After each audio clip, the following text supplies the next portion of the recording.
ឯកឧត្តមសែមសំណាងអញ្ជើញសួរសុខទុក្ខលោកស្រីធីសុភីនីននិងលោកអ៊ុំជៀនជាបុគ្គលិកដែលមានពិការភាពភ្នែកដែលទើបនឹងសម្រាលកូនដោយជោគជ័យនៅមន្ទីរពេទ្យបង្អែកខេត្តបាត់ដំបង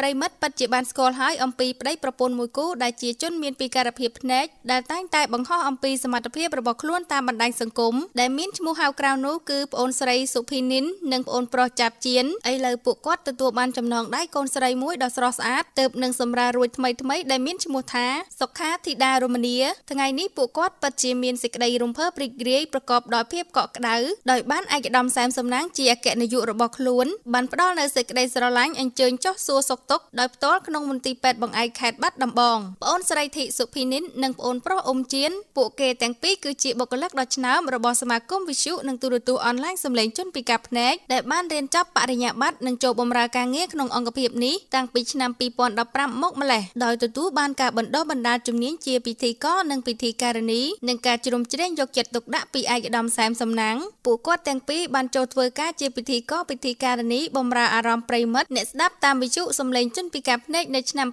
2016ដោយទេពកោសល្យមានពីកំណើតពួកគាត់មិនបញ្ឈប់ត្រឹមនេះឡើយពលគឺខិតខំប្រឹងប្រែងអភិវឌ្ឍសមត្ថភាពដោយបញ្ចូលសម្លេងក្នុងនេតិរឿងព្រេងខ្មែរក្នុងវិទ្យុសម្លេងជនពិការភ្នែកគួរបញ្ជាក់ផងដែរថាពួកគាត់ទាំងពីរបានចាប់ដៃគ្នារៀបអាពាហ៍ពិពាហ៍តាំងពីឆ្នាំ2024ទើបតែពេលនេះពួកគាត់បានទទួលចំណងដៃកូនស្រីដ៏គួរឲ្យស្រឡាញ់ពួកគាត់បានសម្ដែងនៅការដឹងគុណនិងអរគុណជាអនេកសម្រាប់ទឹកចិត្តរបស់ឯកឧត្តមអគ្គនាយកដែលបានយកចិត្តទុកដាក់ចំពោះពួកគាត់មានសមាគមវិទ្យុនិងទូរទស្សន៍អនឡាញសម្លេងជនពិការភ្នែកទើបពួកគាត់មានថ្ងៃនេះវិទ្យុសម្លេងជនពិការភ្នែកតែងតែផ្ដល់ឱកាសការងារដល់ជនមានពិការភាពភ្នែកដោយមិនទុកឲ្យពួកគាត់រស់នៅដោយភាពអស់សង្ឃឹមនោះឡើយ